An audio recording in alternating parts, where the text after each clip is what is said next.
बच्चों, chapter motion in a plane का अगला टॉपिक है प्रोजेक्टाइल मोशन। ठीक है, आपने मेरे प्रीवियस के लेक्चर्स देखे होंगे इस चैप्टर पे, जो मैंने रिकॉर्ड किए हैं, जो मैंने अपलोड किए हैं, वो आपने देखे होंगे और उम्मीद है कि आपको समझ भी आएंगे।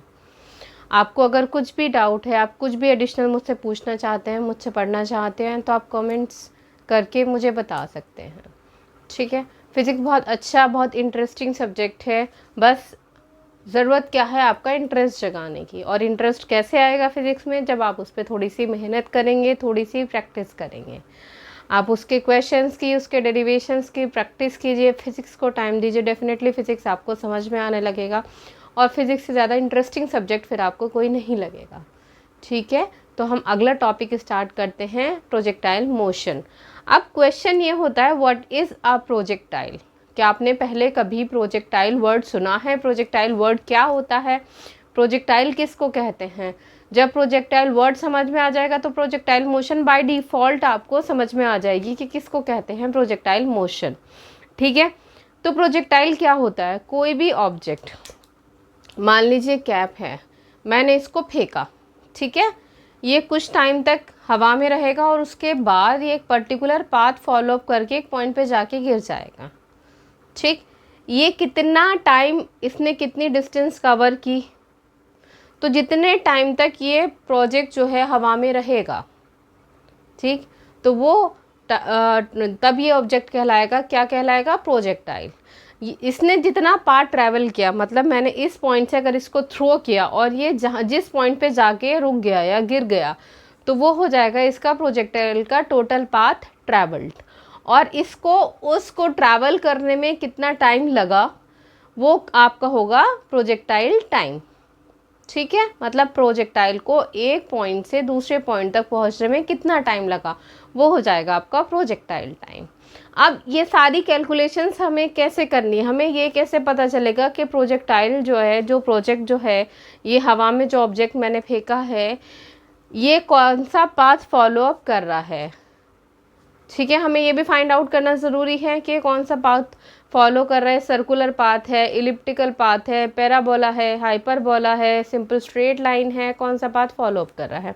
मैंने इसको ऐसे ऊपर उछाला और ये मेरे हाथ में आ गया, तो ये इसकी मोशन कैसे हुई? Vertical motion. इसने vertically straight line follow up की, ऐसे गया और ये वापस आ गया। ठीक है, अब दूसरा पाथ क्या हो सकता है? आप इस मार्कर को समझो कि मैंने मार्कर को ऐसे, मैंने इसको यहाँ पे ऐसे मूव कराया, तो ये हॉरिजॉन्टली स्ट्रेट लाइन में मूव किया, और ऐसे जब किया था तो ये वर्टिकल स्ट्रेट लाइन में गया था। तो इसकी जो पाथ फॉलो अप किया था, इसने क्या किया था? वो था एक आपका स्ट्रेट लाइन। ठीक है, अब अगर मैं इस ऑब्जेक्ट को ऐसे फेंकती हूँ, कैसे? जैसे कोई आपने क्रिकेट ज़रूर खेला होगा। क्रिकेट में जब बॉल फेंकते हैं, बेस्ट एग्जाम्पल इसका वही है, जब क्रिकेट खेलने के लिए आप बॉल फेंकते हैं तो वो होता है प्रोजेक्टाइल। मतलब आपने एक पॉइंट से बॉल को फेंकी और उसने ये पाथ फॉलो अप किया और एक वो पॉइंट पे जाके गिर गई। ये अर्थ पे कोई से आपने यहाँ से इसको थ्रो किया था और ये यहाँ पे आके गिर गई, तो इसने कैसा पाथ फॉलो अप किया? ये पाथ फॉलो किया। ठीक है, और मैक्सिमम हाइट जो इसने अचीव की बॉल ने, वो ये हाइट अचीव की, और इसको टोटल टाइम कितना लगा पहुंचने में from point A to point B. ये सारी कैलकुलेशंस हमें इस टॉपिक में करनी है।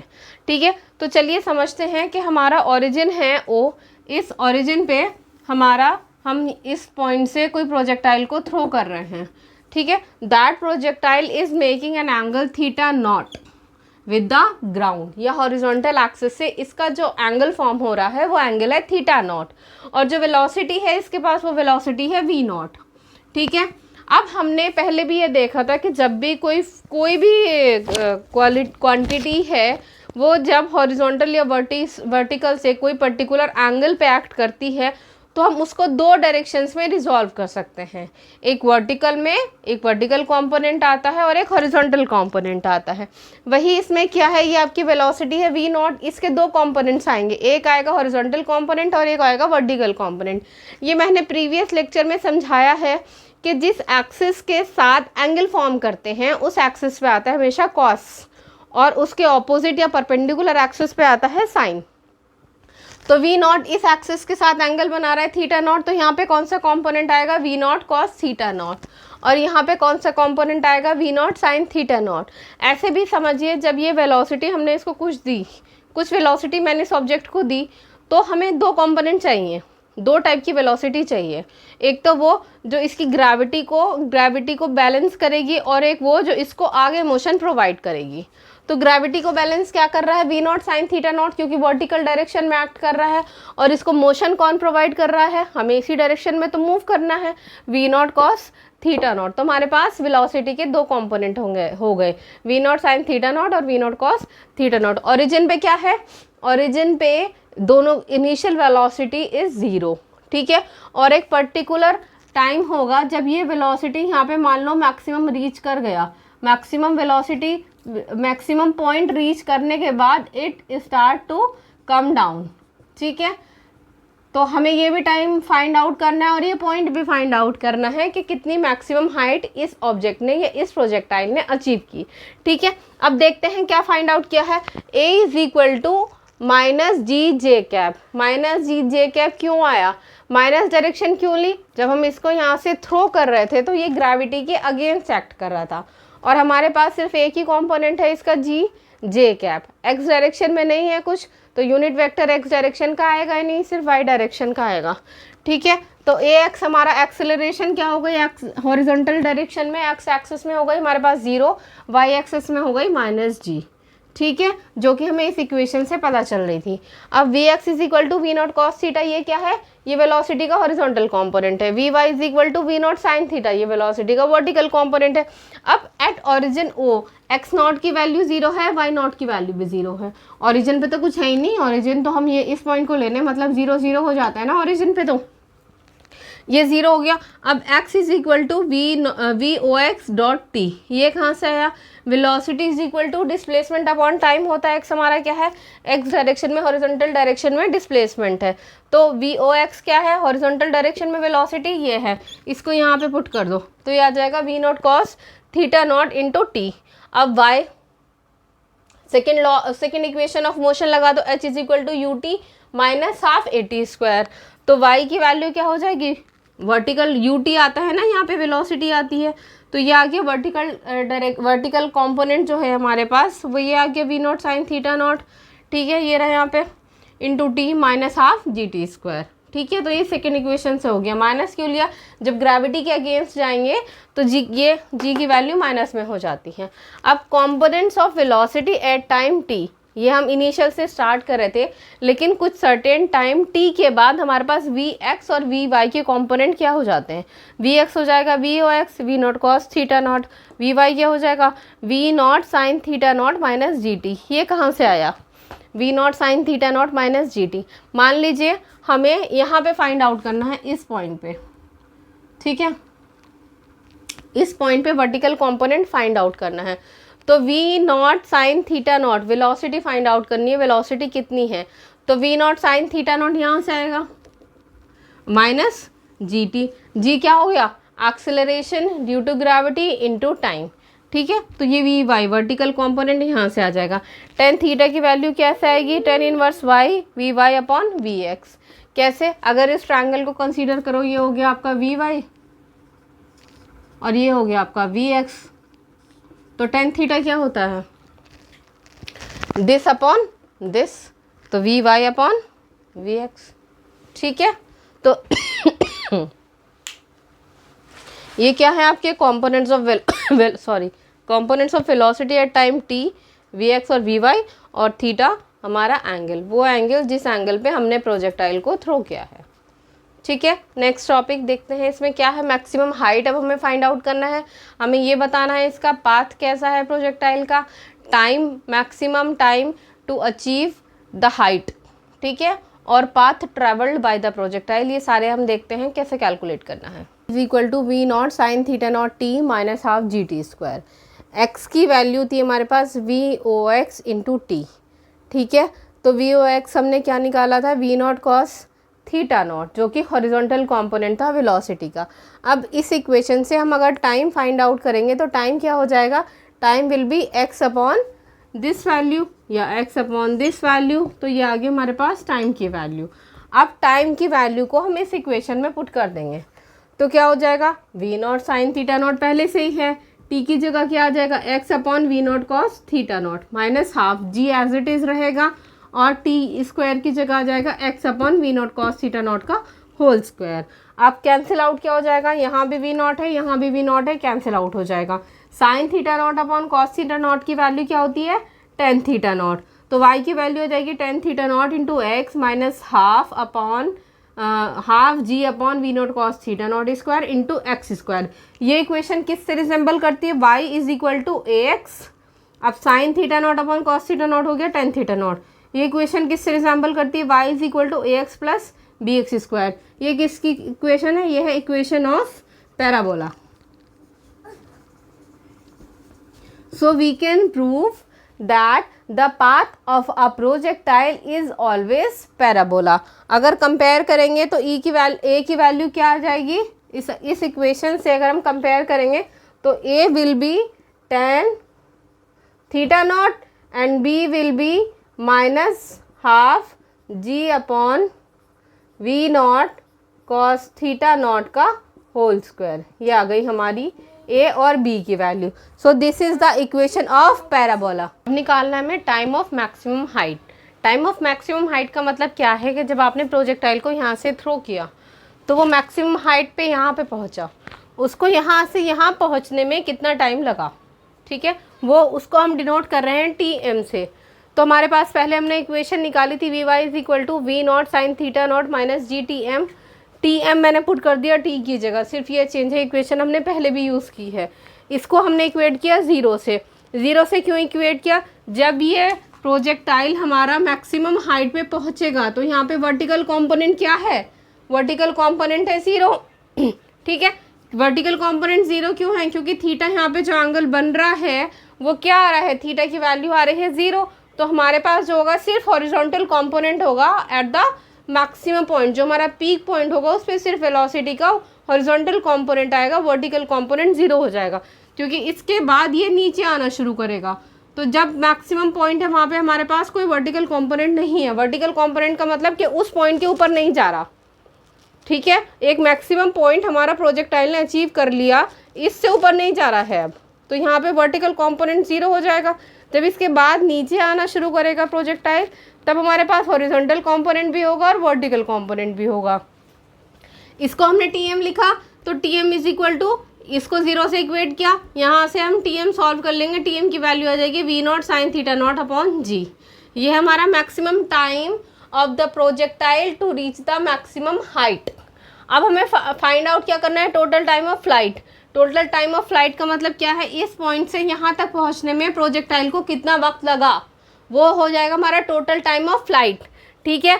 तो y is equal to we not, h is equal to u t minus half G T square equation अभी जस्ट यूज़ की थी, तो हमने वही इक्वेशन में टाइम को टी एफ से डिनोट किया है, टाइम टी एफ से डिनोट किया है और y को ज़ीरो से इक्वेट किया है। ज़ीरो से क्यों इक्वेट किया है, जब ये यहाँ से यहाँ तक आ जाएगा, ठीक है, तो हमारे जो सेकंड इक्वेशन ऑफ मोशन होती है h is equal to u t minus half G T square, तो वर्टिकल डिस्टेंस जो हमारे प्रोजेक्टाइल ने ट्रैवल की वो कितनी हो जाएगी, ज़ीरो, क्योंकि यहाँ भी हॉरिजॉन्टल सरफेस पे है और यहाँ भी हॉरिजॉन्टल सरफेस पे है, तो इसलिए y की वैल्यू आ जाएगी इसमें ज़ीरो। y की वैल्यू ज़ीरो पुट कर दो और t की जगह टी एफ रख दो, टी एफ का मतलब टोटल टाइम ऑफ फ्लाइट, ठीक है। तो बस इसको सॉल्व कर लो टी एफ से, ये पावर कैंसिल हो जाएगी क्योंकि टी एफ स्क्वायर है, टी एफ की वैल्यू आ जाएगी two we not sine theta naught upon जी।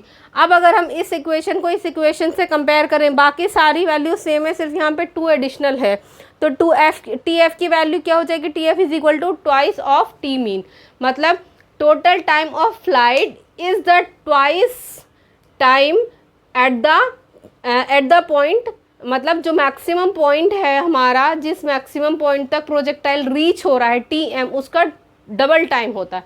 मतलब प्रोजेक्टाइल को यहाँ से यहाँ जाने में जितना टाइम लगा उतना ही टाइम उसको यहाँ से यहाँ आने में लगता है, ठीक है। ऐसा नहीं है कि वो मैक्सिमम हाइट पे रीच करने में ज़्यादा टाइम लगा रहा है फिर वहाँ से नीचे आने में कम टाइम लगा रहा है, दोनों सिचुएशन में टाइम जो लगेगा वो इक्वल लगेगा, ऊपर जाने में भी फिर ऊपर से नीचे आने में भी, ठीक है। अब देखते हैं total distance travelled. Maximum height of the projectile हमें फाइंड आउट करनी है, ये वाली हाइट, इसको हमने डिनोट किया है y से, कि मैक्सिमम हाइट ऑफ प्रोजेक्टाइल क्या है। जब हमने प्रोजेक्टाइल थ्रो करेंगे तो वो इस पॉइंट से स्टार्ट किए, ये ऐसे घूम के आ गया, तो इसने जो मैक्सिमम हाइट अटेन की वो हाइट कितनी अटेन की, y is equal to H M, H M का मतलब है मैक्सिमम हाइट। ये इक्वेशन कहाँ से आई, y is equal to we naught X T minus half G T square. Second equation of motion just पहले यूज़ की है। इस इक्वेशन में t की value V not sine theta naught upon G हमने पुट की है, जो इसकी पहली वाली कंडीशन में हम पुट कर रहे थे, ठीक है। वही वैल्यू हमें इस इक्वेशन में पुट कर देनी है, तो हमारे पास ये आ जाएगा। सिंपल है। अब देखते हैं रेंज क्या होती है। रेंज का मतलब क्या है, रेंज ऑफ प्रोजेक्टाइल, मतलब this is called r. R मतलब रेंज, रेंज ऑफ प्रोजेक्टाइल।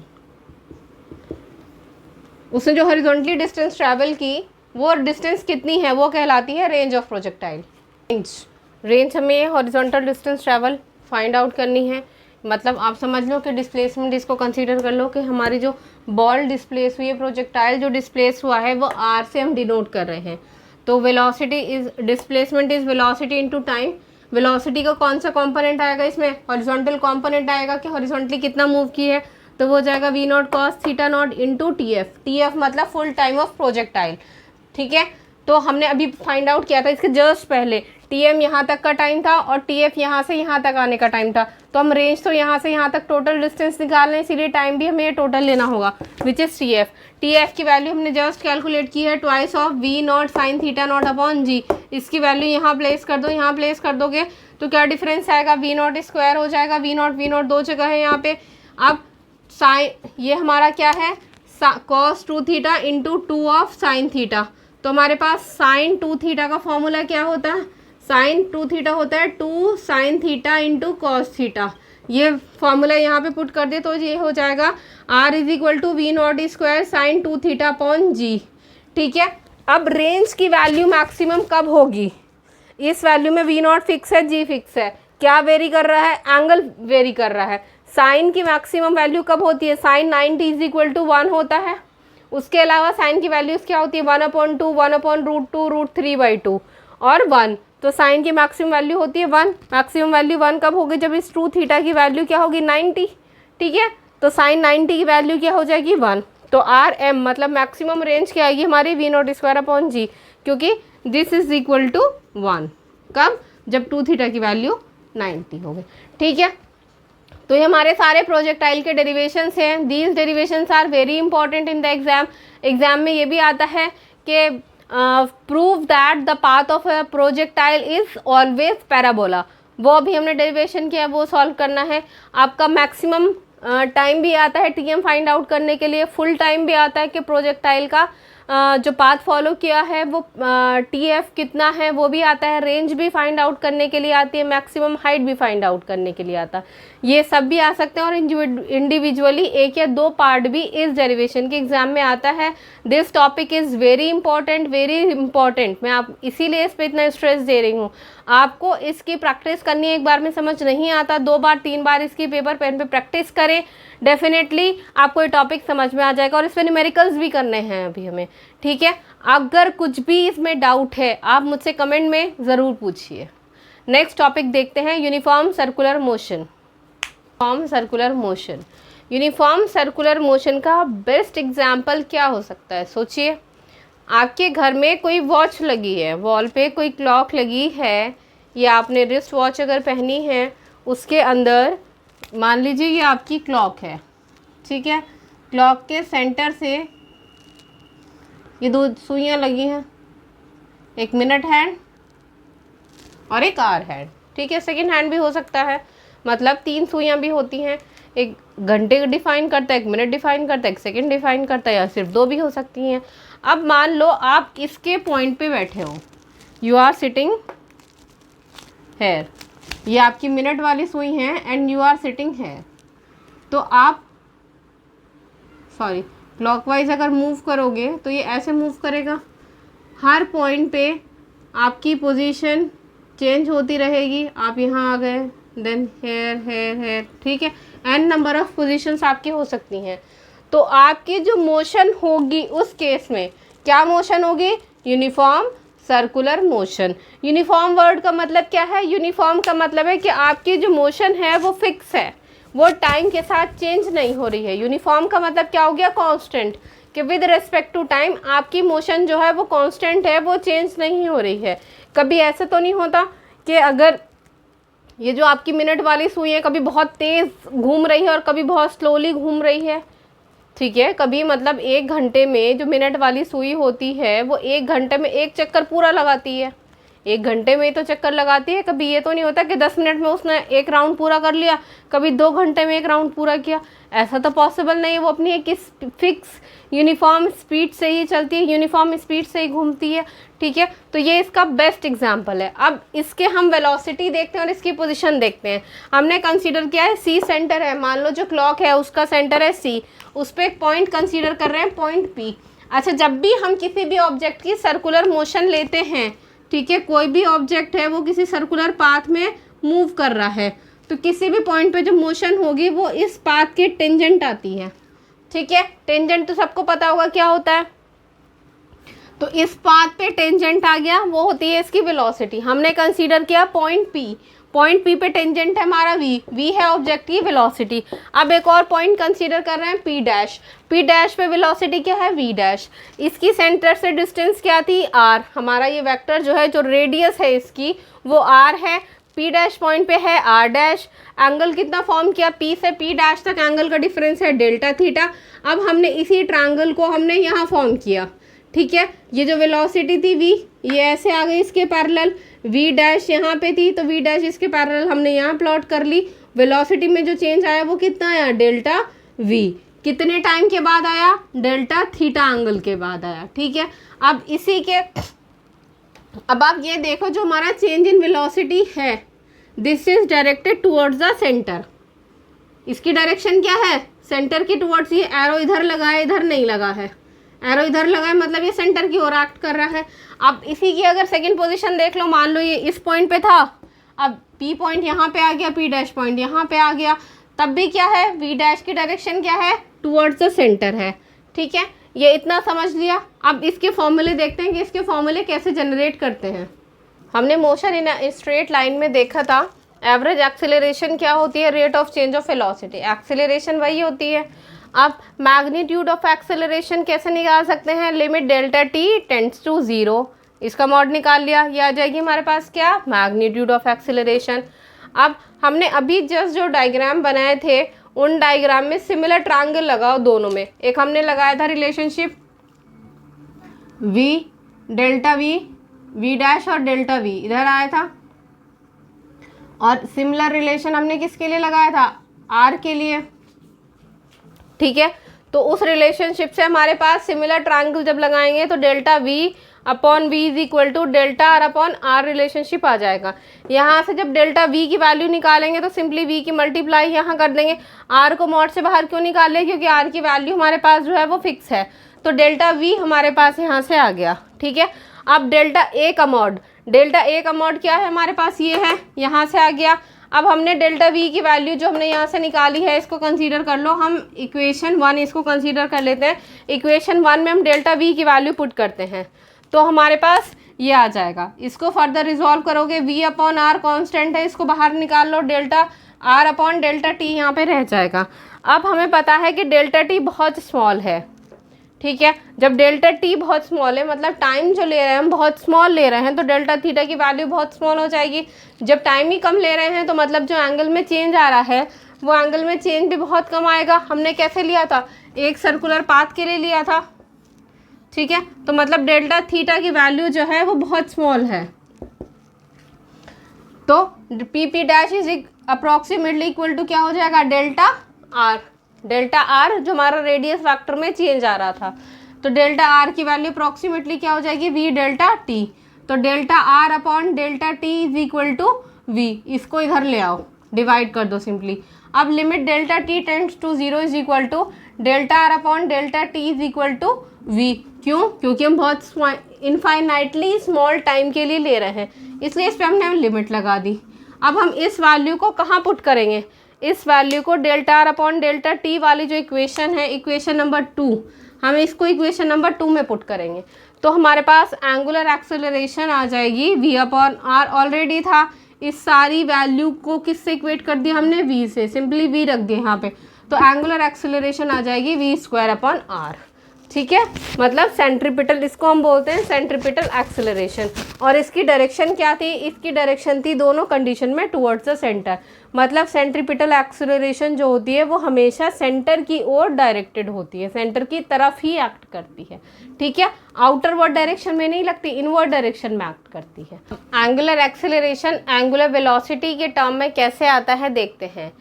हमारे पास एंगुलर वेलोसिटी को हम डिनोट करते हैं ओमेगा से। ओमेगा की वैल्यू क्या होती है, रेडियन पर सेकंड, क्योंकि एंगल किस में डिफाइन करते हैं हम, रेडियन में, तो ओमेगा हो जाएगा delta theta upon delta T, radian पर सेकंड। ठीक है, अब हमारे पास वेलोसिटी क्या होती है, वेलोसिटी होती है delta s upon delta t. Delta s क्या है, डिस्प्लेसमेंट, डेल्टा टी है टाइम। अब delta s is equal to r delta theta, ये कहाँ से निकाला, मान लीजिए कोई भी ऑब्जेक्ट हमारा सर्कुलर पाथ में ट्रेवल कर रहा है, उसका डिस्प्लेसमेंट जो हुआ है एंगुलर वो है डेल्टा थीटा, और सेंटर से रेडियस है कैपिटल आर। ठीक है, और ये सर्कुलर पाथ जो ट्रैवल किया उसने किया डेल्टा एस। अब जब डेल्टा थीटा की वैल्यू बहुत स्मॉल है तो हम इस आर्क को स्ट्रेट लाइन ले सकते हैं बहुत स्मॉलर डिस्टेंस के लिए। ठीक है, तो या फिर वो रिलेशनशिप लगा लो, angle is equal to arc upon radius, तो delta theta is equal to this arc upon radius. ठीक है, तो डेल्टा एस आ जाएगा आर डेल्टा थीटा। ठीक, डेल्टा एस की वैल्यू यहाँ पुट कर दो, R delta theta upon delta T, तो वी की वैल्यू क्या आ जाएगी, इसको हम आर ओमेगा लिख सकते हैं, यहाँ से ओमेगा लिख सकते हैं, यहाँ से delta theta upon delta T की वैल्यू होती है ओमेगा, तो v इज इक्वल टू हो जाएगा आर ओमेगा। अभी जस्ट हमने पढ़ा है कि सेंट्रीपिटल एक्सेलरेशन क्या होती है, v²/r। अब v की जगह हमें क्या पुट करना है, आर ओमेगा, तो v² क्या हो जाएगा, r²/ω² divided by r, r से एक पावर कैंसिल हो जाएगी, तो एक्सेलरेशन आ जाएगी ω²r। ठीक है, तो ए सी की दो वैल्यू हैं, v²/r या फिर r ω²। ठीक है, इसकी यूनिट क्या होगी, रेडियन पर सेकेंड स्क्वायर। ठीक है, अब इसके न्यूमेरिकल्स देखते हैं कि इसके न्यूमेरिकल्स में क्या है। आपको थियरी सेक्शन में कोई भी डाउट है तो आप मुझसे पूछ सकते हैं। Thank you so much. अगर आपको मेरा वीडियो पसंद आया तो आप मेरे चैनल को लाइक करें, सब्सक्राइब करें और शेयर करें।